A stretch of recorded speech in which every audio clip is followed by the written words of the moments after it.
Hello everybody and welcome back to the channel. My name is Amanda N and today I'm going to talk about feral people. I know the way I said that makes it sound like I wasn't aware of the topic until now, but I promise I was. For some reason and for a while now, but especially more recently, the myth has been going around that there are feral cannibals living in national parks. It sounds just ridiculous enough to be accurate, but this is not the case. It's been spreading as a rumor on TikTok now, sort of revived, which is frankly upsetting. I'm not saying that no one ever goes missing in national parks, far from it, but this folklore can be pretty dangerous. One article reads, in 2021, there are feral people that are cannibals living in our national parks. TikTok user jbebe96 said in a viral post, confidence apparent in her voice. Since I learned this, I've not stopped thinking about it. I'll probably never go to a national park for the rest of my life because I'm absolutely terrified of being eaten by a feral person. TikToker @Garcious, who claims she is working on a documentary about feral people, said there are, quote, hundreds of eyewitness accounts about these people that the government refuses to investigate, end quote. I wanted to learn a bit more on this topic and figure out where the hell it comes from, because, hey, if there is any legitimacy to it, this would be fascinating and horrifying, as well as just a good thing to warn people about, right? Well, as it turns out, this originated in 1969 in the Smoky Mountains when a boy named Dennis Martin went missing. Although a lot of legend as well as misinformation has spread about this case, Dennis Martin's disappearance is one of those cases that sticks with people and still fascinates us, especially true crime sleuths, until this day. According to my sources, on Friday, June 14th, 6-year-old Dennis Lloyd Martin was camping in the Great Smoky Mountains National Park with his family. Apparently, Dennis and his brother were playing with other kids camping nearby, and they vanished into the bushes, wanting to surprise some adults. All the children emerged, all except Dennis. The failed hunt for him remains the largest search in the history of the park. Knox News claims more than 1,400 people searched for Dennis for weeks with no success. The story drew national attention and continues to fuel speculation about the 6-year-old boy's fate. Human nature being what it is, we want to have an answer to something, said Clay Jordan, the park's deputy superintendent. We want to have an explanation. In a way, this sort of reminds me of the Madeleine McCann case. Infamous missing children, where their stories forever live on, and though Dennis's may not be to the same scale, it served as an example for years to come. The news source continues that the failure to find Dennis and the mistakes made led to sweeping changes in search and rescue operations in the Smokies and throughout the National Park Service. Agencies around the world still study this case. The search went wrong for a number of reasons. Summer storms washed away clues. The massive search with overeager volunteers may have done more harm than good, as they obscured any tracks of Dennis, and even tracks that were found were later dismissed as belonging to a Boy Scout nearby. Although a shoe and sock were discovered 3 days into the search, that was the only sign of Dennis that was ever recovered. Park rangers seem to believe that once the storm hit, Dennis had little to no chance of survival in a storm like that. Knox News again reports that the storm broke with a sudden fury, dumping nearly 3 inches of rain over the next few hours that sent the family scurrying to the shelter and turned trails to rivers of mud. High winds drowned out the calls for Dennis, along with any chance at hearing an answer. Dennis walked away with nothing but the clothes on his back and the shoes on his feet. No hat, no rain gear, nothing to protect him. Temperatures that night dropped into the low 50s, chilling campers to the bone. The family that ventured from the shelter occasionally to call his name had no avail. I doubt he ever heard them, said Dwight McCarter, a retired park ranger who's helped track more than 24 people lost in the mountains. I don't know that they could have heard him. To be a child caught out in that kind of storm in those kinds of temperatures without shelter, it's not a good thing. Their system isn't built like adults. Hypothermia sets in quick. Personally, I do believe that the storm or the environment itself is what likely killed Dennis. After all, he was only 6 years old. There are predators like bobcats in that area, and as tragic as it is to think of, I don't think Dennis would have stood much of a chance in elements like this. Some sources speculate that he could have been kidnapped, which Dennis's father seems most intent on believing, given that he offered up a $5,000 reward for any information about his son. After all, though kidnapping is still a horrible thought, at least this option means that there would have been a chance, a possibility that Dennis would still be alive somewhere, even if he was being held against his will. However, the only evidence to this theory leads us into today's topic, the feral people rumor. Apparently, the afternoon that Dennis vanished, a man named Harold Key, 45, of Carthage, Tennessee, was near Rowan's Creek when he heard an enormous, sickening scream. Afterwards, Key said that he saw a, quote, rough-looking man, end quote, moving stealthily through the woods near where he heard the scream. Unaware of Dennis going missing, he didn't report the incident for a few days, initially thinking that the man was a moonshiner. Unfortunately, Key didn't remember the exact time this incident happened, so the FBI concluded it wasn't enough evidence to warrant a complete investigation. The sighting alone has become wildly out of hand. Many seized this one sighting, and dozens of internet-driven embellishments claimed that Dennis was carried off into the mountain. One source called the Smokies states, "Over the years, this account made it to the internet where charlatans, shysters, and hucksters have teamed with conspiracy theorists and other curious folks who formed wild theories about feral humans in the Smoky Mountains regarding what really happened to Dennis Martin. One of the most popular involved wild men, feral humans who live in the mountains and go about snatching livestock and children at night. There are videos, not of the wild men of course, but of authoritative-sounding people discussing the wild men and the FBI cover-up as if it's simply common knowledge. As an aside here, I have seen some of the TikTok videos, and I have to say, one of the reasons why I investigated this is because of how confident they sound. It's almost as if it's fact. It's so easy to believe, which is what's so disturbing in the first place. But to continue, these wild men are something akin to Little Big Feet, humans who have lived in the wild so long they are closer to beasts than men. They have their own language, and apparently quite a putrid smell that forewarns of their arrival, which is just ineffective feraling if you ask me. Allegedly, they're cannibals too. Makes you wonder what they're doing with the livestock.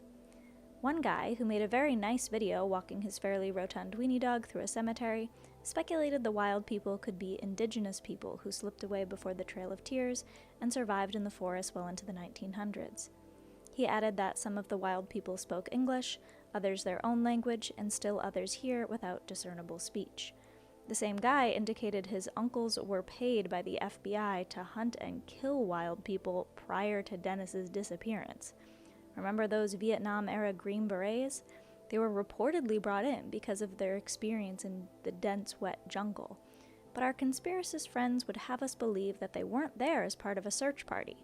No, their mission was, supposedly, to hunt out and exterminate the feral humans once and for all.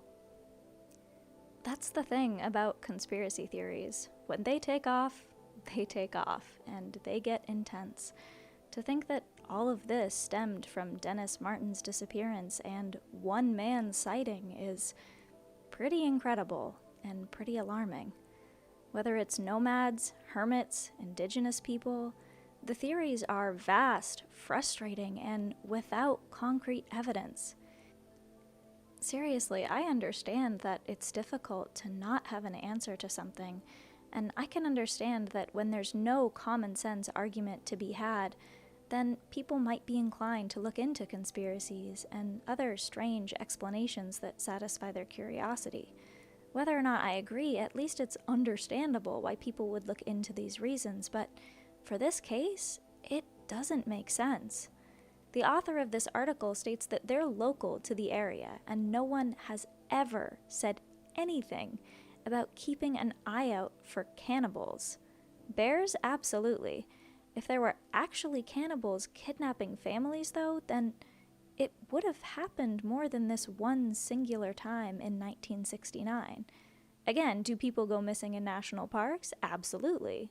Fairly frequently, but the fact that this legend has sprouted because of one missing child's case is alarming, and the idea that others would blame indigenous people is pretty sick.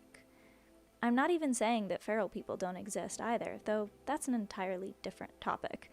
The BBC reported on cases when, in 1991 for example, a child named Oksana was found living in a dog kennel after her alcoholic parents had abandoned her, and she began living with the mongrel dogs. She was only able to say yes and no. Another child, discovered in 1972, was found playing with wolf cubs in India, and he was fond of chicken hunting, and in 1959, Marina had been left by her kidnappers in a jungle and lived with monkeys for 5 years before being discovered. As far as I can tell, though, even these feral children that you would think wouldn't know any better didn't kidnap and eat people, but they ate what other animals in the forest would typically eat, or what the animals, whether monkey or wolves, that they bonded with ate. So if they grew to be a feral adult, let's say, why would they travel to these bushes, grab a child, and kill and eat them? And if the man, Keyes, really spotted a feral person, why didn't Keyes say that he saw Dennis with him? Could the feral person, if he was even a feral person that Keyes spotted, have already hidden or eaten Dennis already? Why wouldn't any sign of Dennis be found then? Plus, any of you who live near the woods know that there are a ton of animals that can sound like a screaming human. From red foxes to certain owls to mountain lions to even frogs. I'm not saying that's definitely what Keyes heard, but again, these options seem far more likely than feral people existing in national parks. Another one of my sources explains that Missing 411 is a book and Hulu documentary series by retired police officer David Paulides. He chronicles hundreds of eerily similar yet unrelated cases of missing individuals in national parks and wilderness areas. Many TikTok users have taken to the platform to share their own ideas and experiences. Mal, or @coincidence theorist, who lives in Appalachia, explained that local lore suggests feral people have lived there for centuries. Mal posted this information in reply to the video by Ariel, and it quickly disappeared from the platform. It's unclear if she deleted the video or if TikTok took it down, but it was recorded and re-uploaded by other users. After Mal's video circulated, users speculated about the connection between cases in Missing 411 and these so-called feral people. Among these theories is a common thread of truth suppression by the National Park Service and local government authorities. The fact that the original video disappeared only added fuel to the conspiracy fire. Followers of the Missing 411 series favor supernatural ideas over rational explanations for the many unexplained disappearances in national parks. Paulides never says outright what he believes is causing the disappearances, but some viewers say the series hints at things such as Bigfoot, aliens, and more. Other articles state that Paulides is, in fact, a believer in Bigfoot, so it's strange to me that TikTokers will promote this feral people idea, but they are, in fact, getting a lot of their information or confirmation bias and sourcing, if you can call it that, from someone that actually has a completely different conspiracy theory in mind. Is it Bigfoot or is it feral people? Because you can't argue that someone who believes in Bigfoot is supporting your feral people myth. It's just odd to me. In actuality, I just believe that nature is a dangerous thing. Full disclosure, as pathetic as this is about to sound, I have gotten lost in the woods behind my own home before. It's a very easy thing to do. Either that or I'm very stupid, but if you go for a hike unprepared, well, you're going to regret it. It seems far more likely to me that the people vanishing are tragic cases where someone was exposed to the elements that is nature. That's why I'll be staying inside for the rest of my life. I'm kidding, but in all seriousness, the feral people myth is upsetting. I'd rather have people like Paulides claim that Bigfoot exists than other people saying that indigenous people have turned feral, because that's just upsetting for so many other reasons. I could get into that, but I'll stop myself. That's where I'm going to end today's video. Even though I just don't believe that there's enough evidence to make such a massive claim like this, or to perpetuate this as fact, I would really be curious to hear your opinions below. Do you think it's possible that feral people exist in national parks, or at least in the way that some of these TikTok users claim? Am I truly ignoring evidence, or is the so-called evidence just maybe not so evidence-based? I'd be really curious to hear your opinions. Please let me know in those comments down below, and I will see you guys next time. Bye!